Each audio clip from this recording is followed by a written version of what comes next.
Coming up, what an excellent day for Scotch.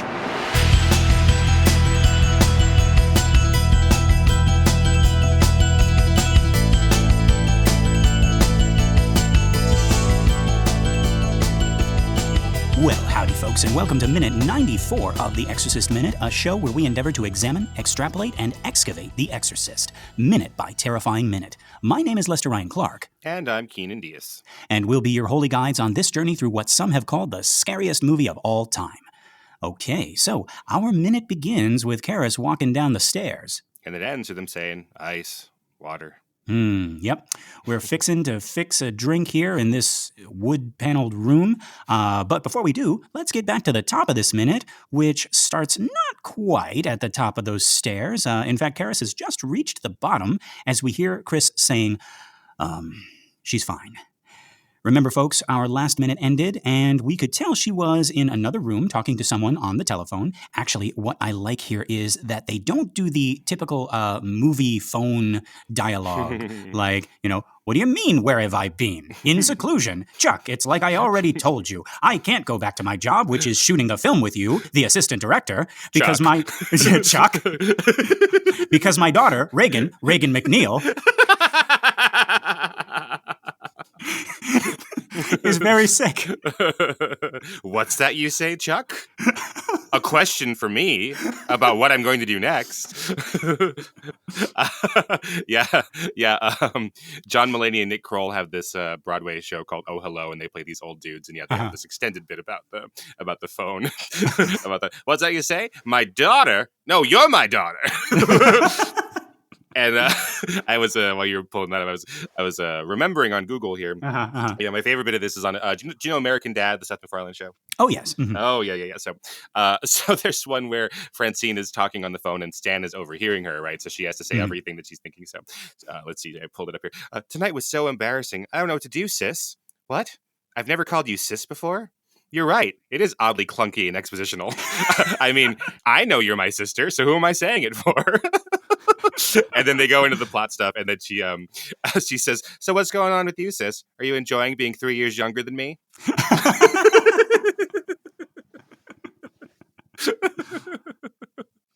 One of these days, I just gotta. And you know what, Keenan? I may do it to you, but next time we're on the phone, I might just repeat everything you say as a question. Yeah. And the people in the same room as me will be like, "Oh, well, I understand exactly what that phone call is all about." And I feel like I know Keenan intimately. Right. Wow. So my Chinese takeout order will be 1542, ready in 10 minutes.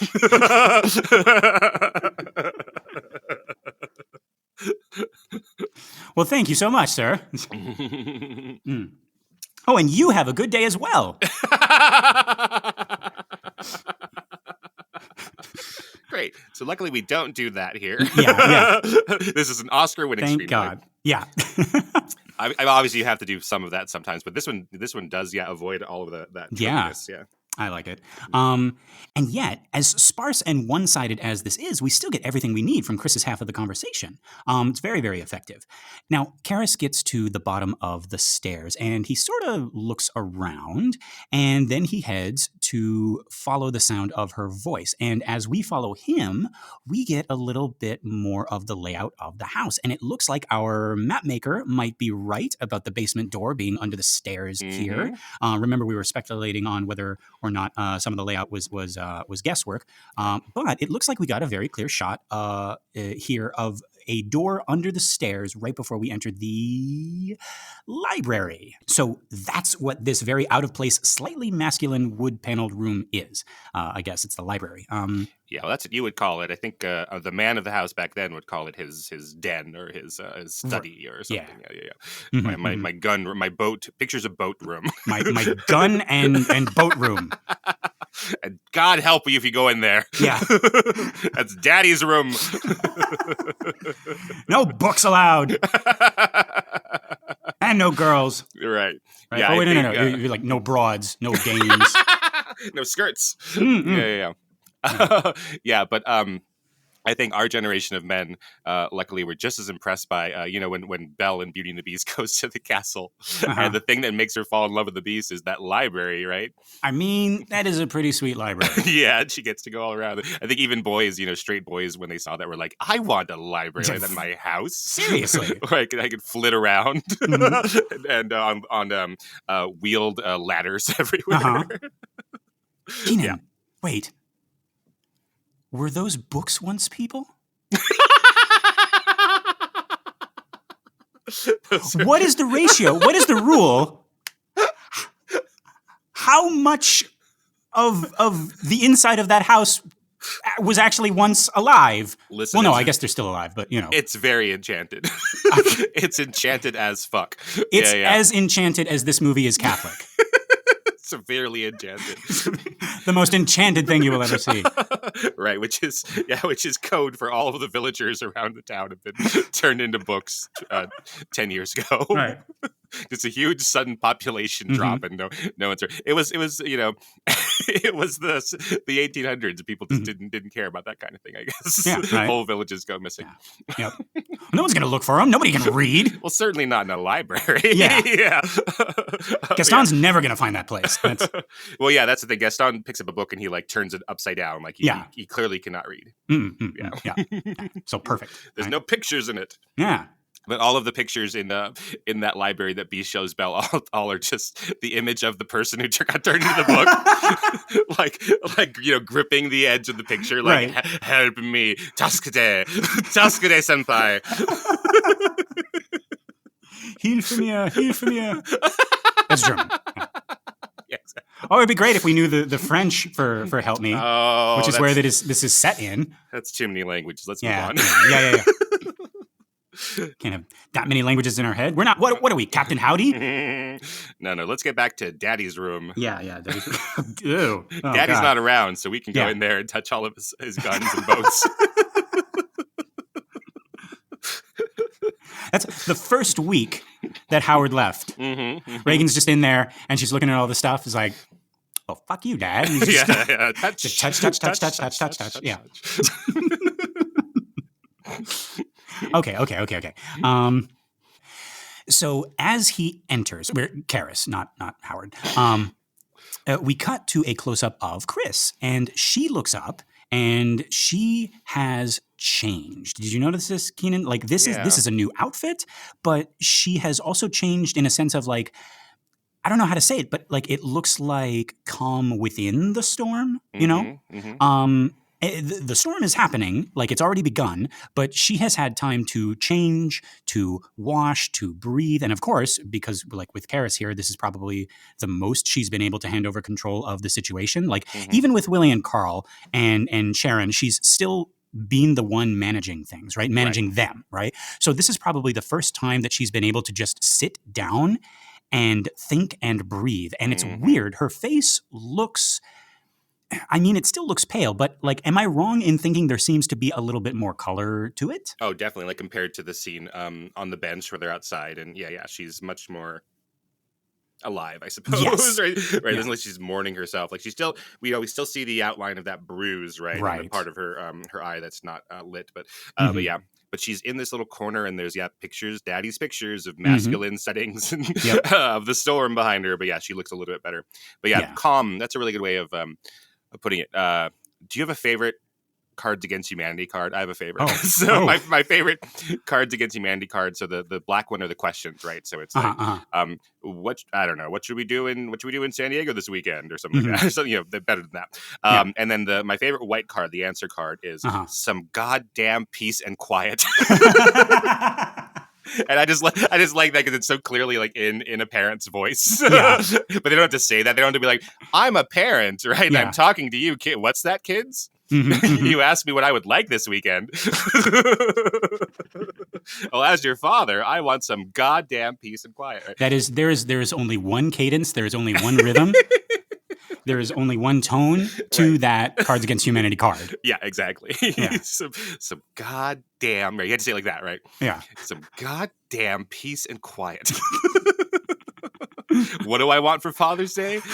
Some goddamn peace and quiet. What were King Arthur and the Knights of the Round really searching for?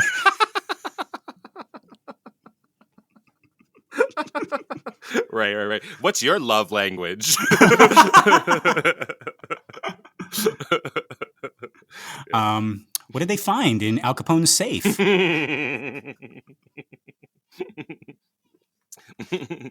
What's the generational trauma you've been trying to escape your whole life? Oh my God. Genie, what would you wish for?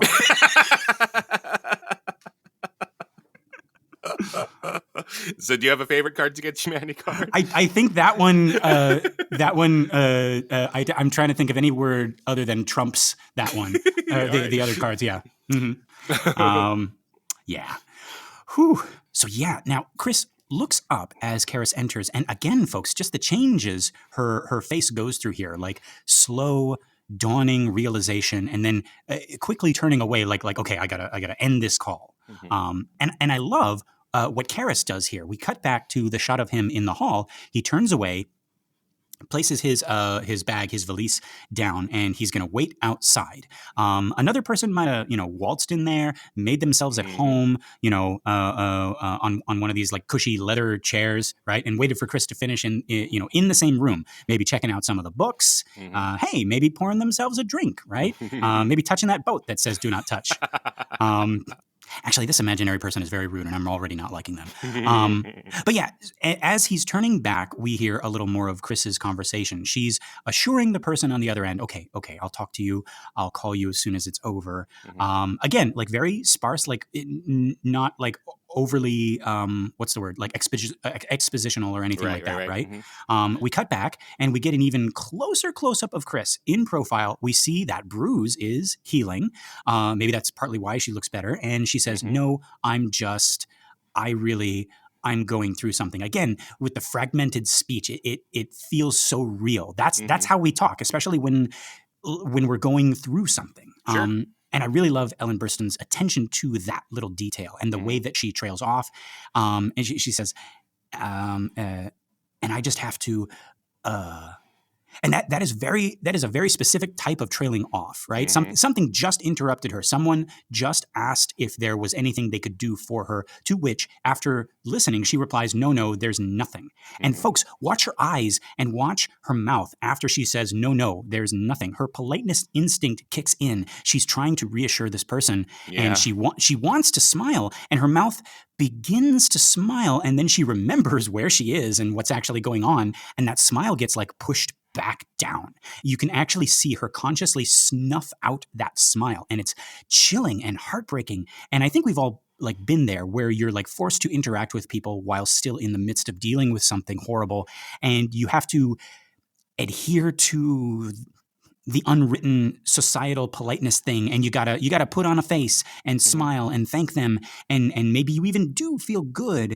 and the smile is genuine in the moment. It's like, oh, people care about me and I'm not alone, and then you realize, but I actually sort of am. Like no matter the situation, there's always a portion of our grief that we must face alone, and that's not to downplay friends and family, like who are there for you.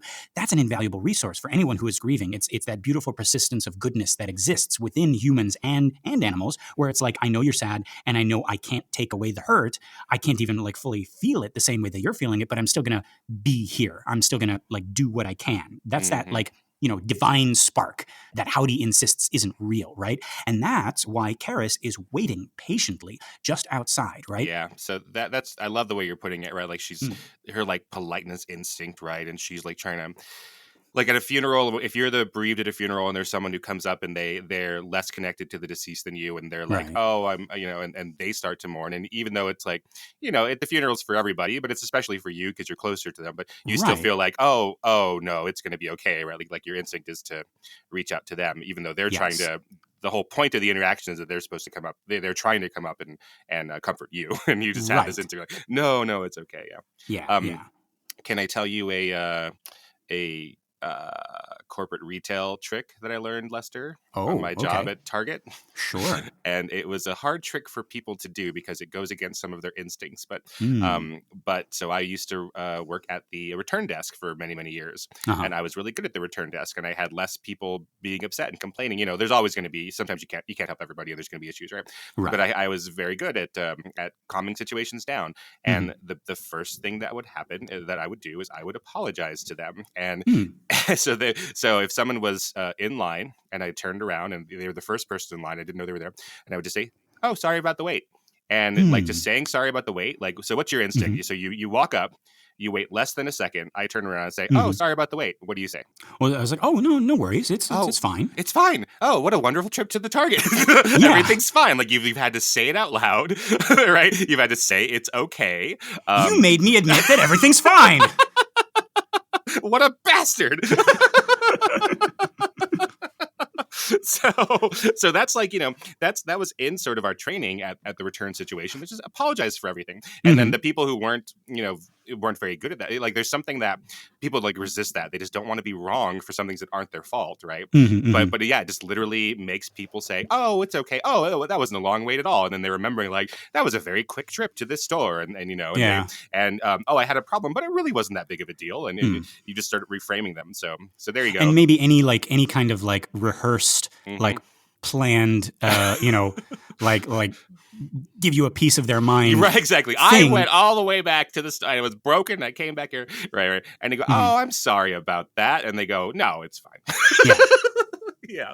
So people just left the store happier than me. So I don't know. I guess it's a little bit evil because it's in the corporate space, but just in general, people left interactions with me happier because I would, be nice to them. Yeah. So I don't know if that's if that makes me a master manipulator or something, but well, I mean, context is king here, I think, right? Like, right. I mean, it is that like that Dale Carnegie, like how to win friends, influence people right. type thing. But I mean, like, I think it's been a while since I read his book, but like even he was all about, it's like, no, you have to be genuine with it. Like, you have to, and it seems like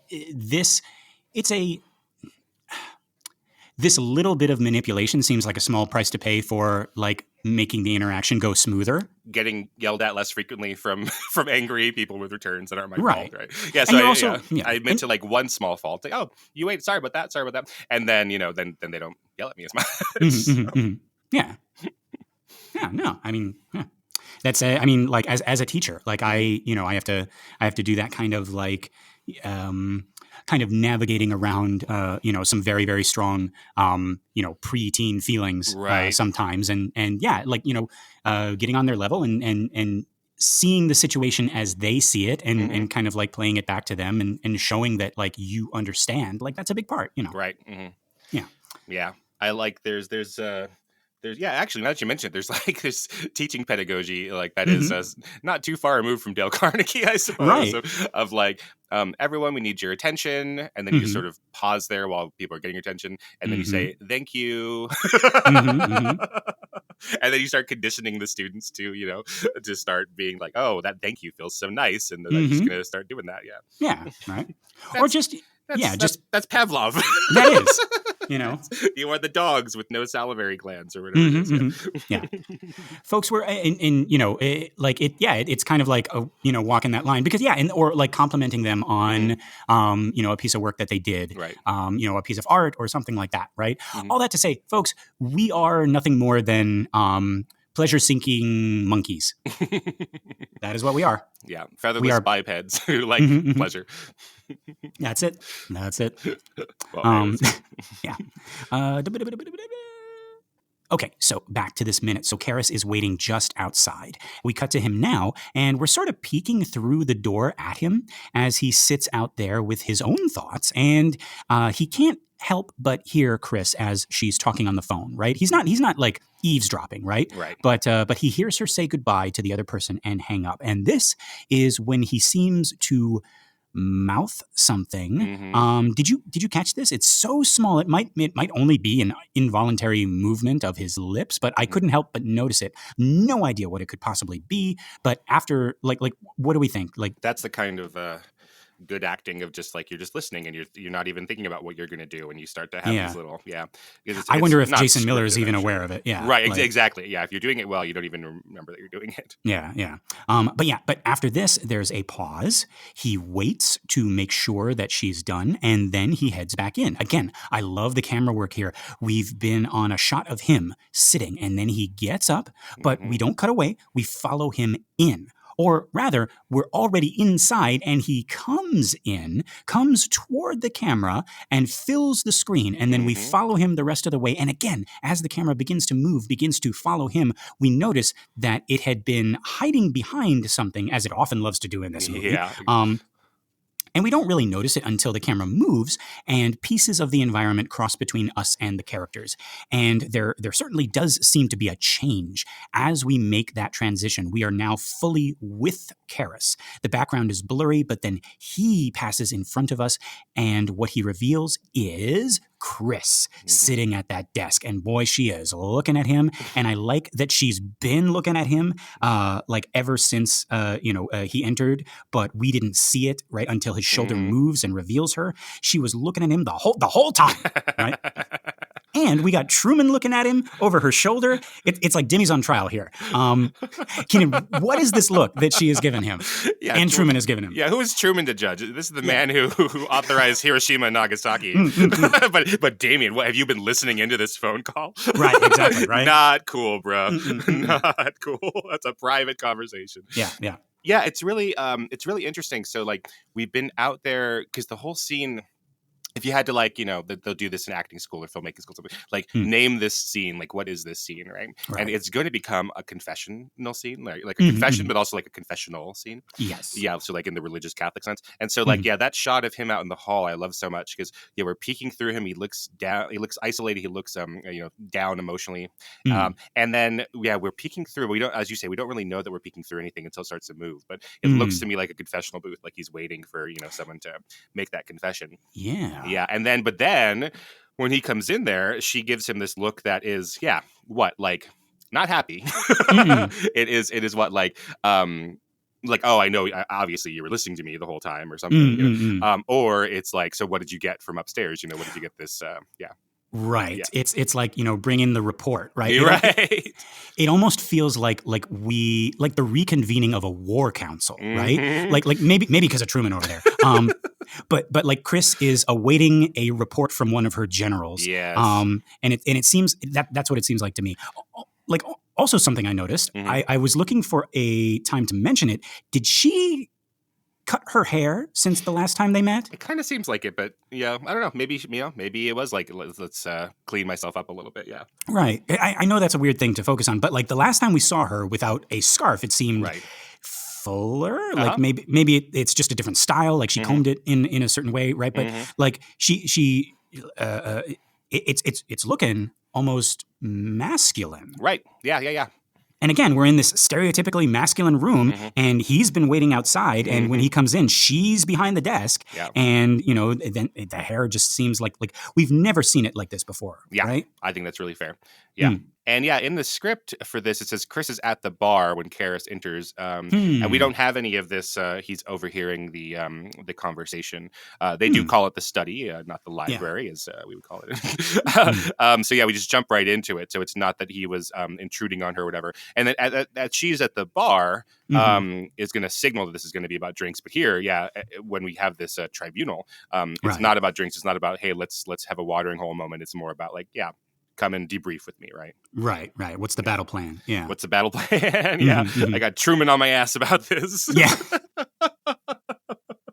Right. Who do we nuke next? Right. Like, if we don't get if we can't get an exorcism, right? Who are we going to drop the bomb on? Yeah. So who do you think she's been talking to?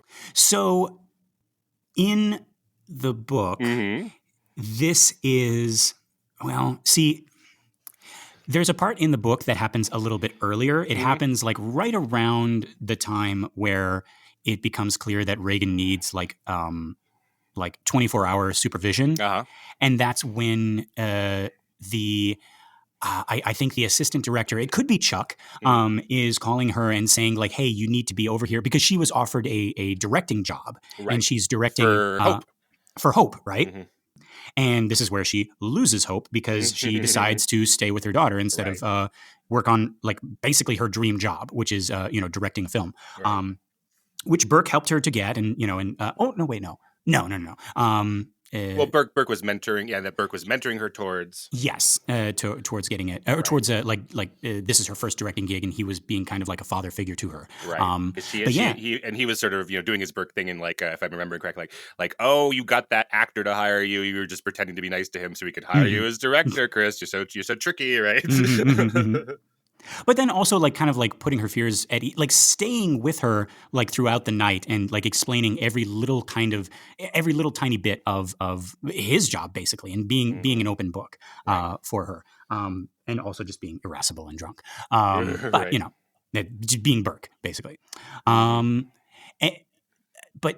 that can't be because she's already called the priest in. She's already, so I'm not sure. At first I thought like, yeah, it is Chuck, and Chuck is asking like, when are you coming back? When are you coming back to, Acting Inc.? Well, that's a good question. Now that I think about it, I don't think this has come up, and I don't think anyone's asked us this, but like, do they have to come back to Acting Inc.? I mean, the director fell down the stairs drunk and True. broke his neck and died, remember? And shit himself. and shit himself. Right. So I guess Mr. Smith Goes to Washington, the musical, is not happening, or, is on pause or something. Is it? Well, the director fell down the stairs. But that's what you have an assistant director for. No. Ask Truman. Yeah, he's the original Nepo you have baby. President, Vice President. Right. Director, assistant director. And you can be sure that Chuck is staying away from any stairs. That's what it is. Chris is like, hey, do you want to come over and discuss, next week's shooting? And he's like, oh, is your daughter still at home? No, I'm gonna stay away from that house. Stay away. Yeah, this is my big shot. Yeah. Before we get any letters, because we know that there are people who like movies here who know how movies are made. Lester is joking. The assistant director does not direct. They're more of a producer's hand than a director's hand. But okay, just before we get any letters. Right. So it's not vice director. You become that's so funny. That's why so many directors get mysteriously murdered. It's just on opening night. On opening night. On opening night of the movie. Okay. What did Truman do? No. Truman. What did you do to poor FDR? No. Oh. All right. Oh God, there's so many things I could say. But it's worse than the Pazuzu thing, so I'm just gonna move on. Yeah, move on. Yeah. But yeah, that's the only person I can imagine that she's talking to is somebody in the industry, and them asking like, what's going on? Like we need you back. What do you think? Yeah, but then it's like I'm just going through some things, right? Yeah, it feels more like a friend, a close friend. We don't have any indication of her close friends here, but it feels more like someone that she would be, close with in regular times. But that she, obviously she can't really confess to anybody except for Karis in a couple of minutes because it's about her daughter murdering somebody. Right. Yeah. Huh. Because she doesn't use with Chuck, it could just be like she could just use a fake answer, or with Chuck, she could just say like, well, Burke died, right? Yeah, that's true. Yeah, but she like, hey, Chuck, like you're the one who told me. Burke Dennings, our director, you told me about, What's that, Chuck? Burke Dennings is dead, but he's the director of our movie. What's that? Mr. Smith Goes to Washington. Mr. Smith Goes to Washington. What's that? Well, I know we were very close. You're right. He was the only one I could rely on. Yeah, I guess he was sort of my rock. Well, yeah, now that you mention it, Chuck, I am pretty shattered by this. This is devastating. Devastating is exactly the word I would use, Chuck. Well, I gotta go. Say hi to all the other assistant directors for me.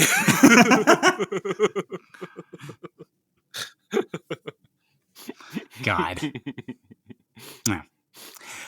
But yeah, so you're thinking a close friend. Yeah, like someone in LA, like maybe another actor or something, and she's like, "Well, I can't quite explain everything that's going on." And yeah, Because like, yeah, it's weird that like I'm going through some things. Mhm. Who doesn't know that Burke died? Right. It must be front page news. Yeah, right. Huh. Okay, I'm going through some things. It's like, oh yeah, I know. You like your best friend and mentor died, right? Like you don't have to say, yeah. Right. Huh. In the middle of your movie, yeah. Yeah. Gruesomely. Yeah. Wow. Yeah. Yeah. Dang. Yeah. That like because she wouldn't say I'm going through some things to Chuck because it's like, yeah, Right. I know, me too. Right. They want me to learn how to be a director in 24 hours. Well, I know an assistant director isn't a director. I'm aware of that. They're more involved with the running of the set than the directing of the actors and camera. Who said that? Bob? The studio executive? Well, I better get down to Paramount tomorrow and tell him what's what. You know, Paramount, the The movie studio?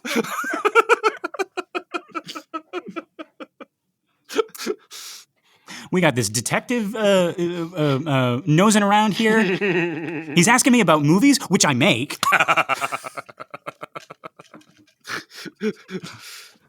Oh, God. Okay. It's really easy to write a worse scene than this. Well, I guess the detective is Jewish now that you mention it. No, I don't know if he has any Catholic friends. It hasn't come up. All right, I don't know where we're going with this. All right. But yeah, so she's said goodbye to this person, whoever they may be, and Karis has entered the room, and her eyes follow him as he comes in and sits down. And after all this silence, right, his entrance and move to the sofa has been completely silent, right? As he's sitting, she says, "Want a drink?" And I love the rhythm of this because his response is immediate. So it's like silence, silence, silence. Want a drink? Please. He answers her immediately. He's not even finished sitting down, Right. as we see when we cut back. And as he sits back, he begins to undo his collar, and she asks him what he drinks. We cut, and she's already up. She's making her way over to the drink cabinet, and he says, Scotch. Mm-hmm. So Lester, I don't drink. I don't know if you said that on the show before. I've never had a drink. Oh. Okay. So these priests drink whiskey. So they drink whiskey. They drink Scotch here. They drink Chivas Regal. Yeah, they drink wine vocationally. Oh, right. That's work. That's at work though. Yeah. Yeah. So we're here in Daddy's room, right? The study where we go and we got a father in Daddy's room. Yeah, exactly. And we have a President Truman who's staring at us. Yeah. And he would really like this room. Oh yes, he would. He might add a rocking chair, from what I understand, because after the presidency, he went back to Hannibal, Missouri, and like had a very like non-cosmopolitan life. He like went back to like rural life and was like, just leave me some goddamn peace and quiet. Right?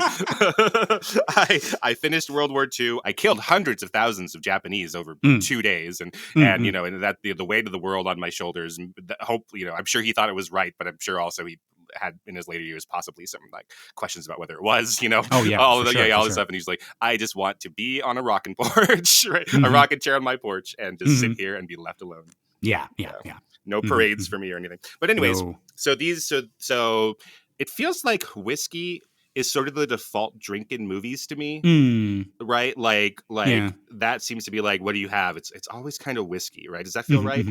Yeah, I mean, like I'm thinking about like the first movie that came to my mind was Who Framed Roger Rabbit, and I remember watching that and seeing Eddie Valiant and having no clue about the problem that he was having, but just looking at that drink and being like, that looks like such a nice glass of Diet Pepsi with ice, and the way he drinks it, it like, and he kind of makes that face like, like I was like, yeah, that's exactly how it feels, Eddie Valiant. To drink Diet Pepsi. It just burns your throat, but it feels so good, Right. So yeah, and that feels like the default, right? Like it feels like that's the right answer if you don't I mean, it's in real life, it's kind of a masculine, manly drink, right? Like not everybody does drink whiskey. Yeah. So then in the movies, like the default is this masculine, like yeah, it burns, right? So it's sort of this what's the word, masochistic, like sort of drink, right? Like your no wait, what's the Catholic form?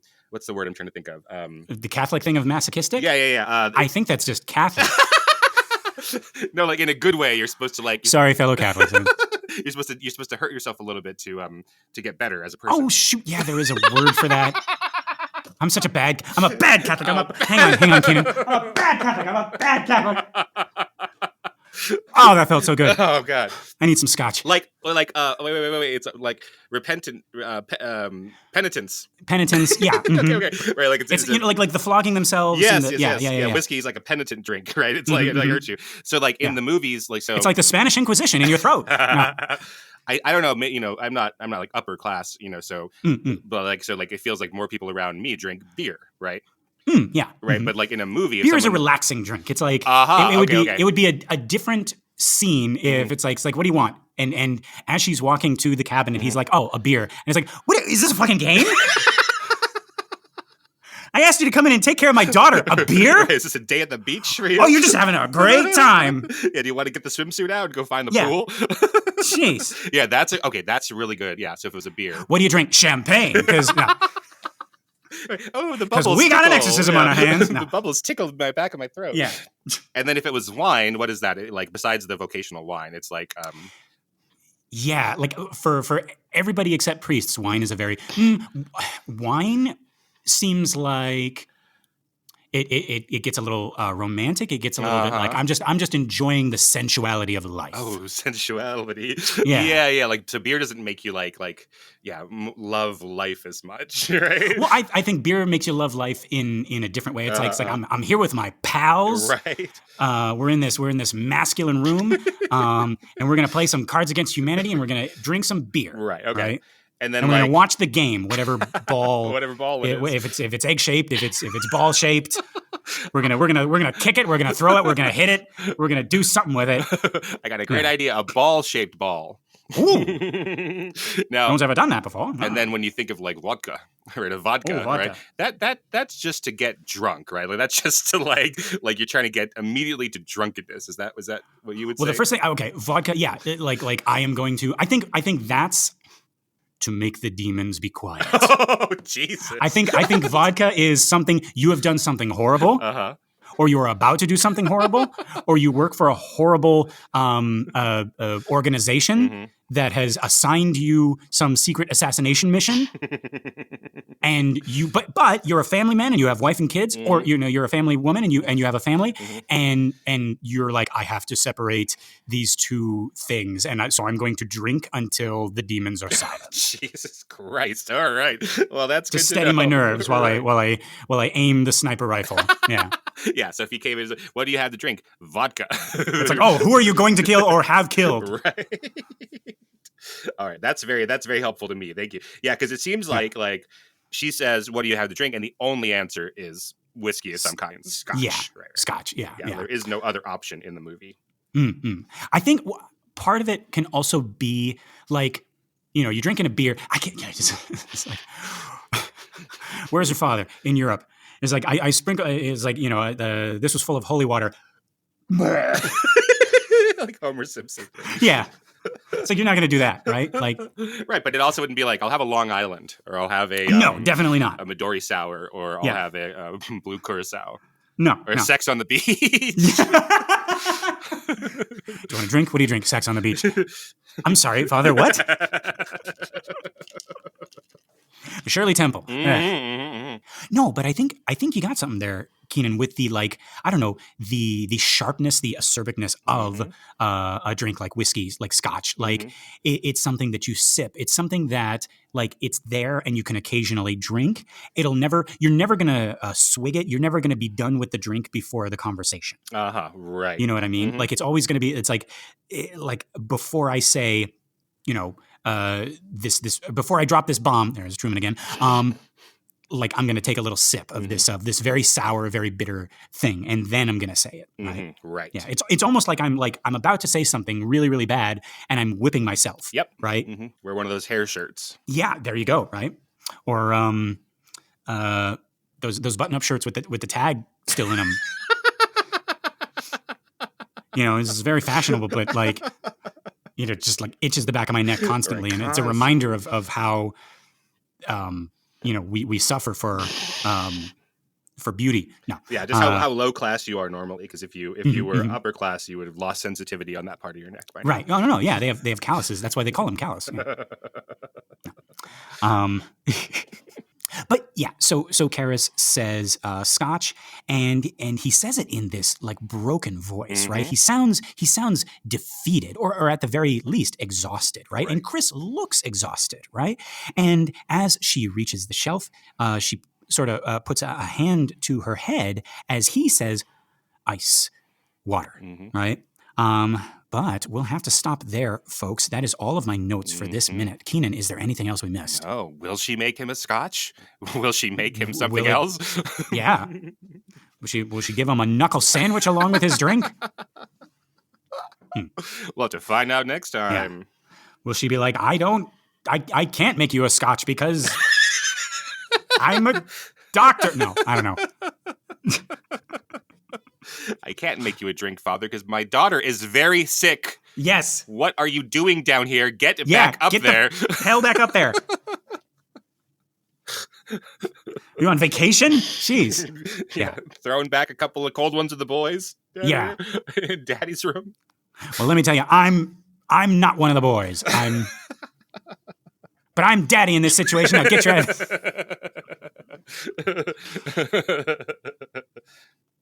Yeah. Daddy's not here anymore, and I'm the vice daddy.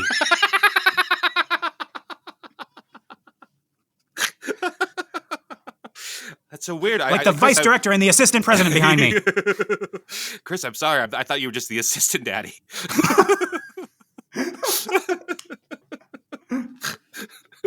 No, that's you, Father.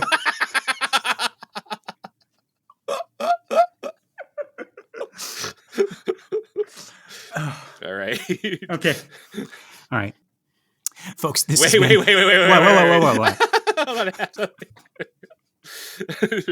And then so she gives him the drink, right? And they're like, they have this like detente, right? And he's like, I really appreciate that, Mrs. McNeil. And she says, no, please call me Daddy.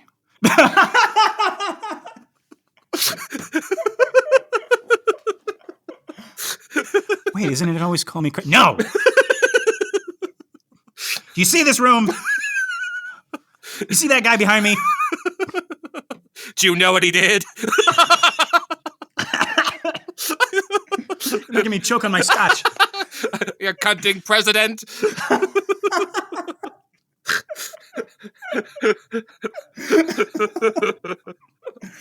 Oh, God.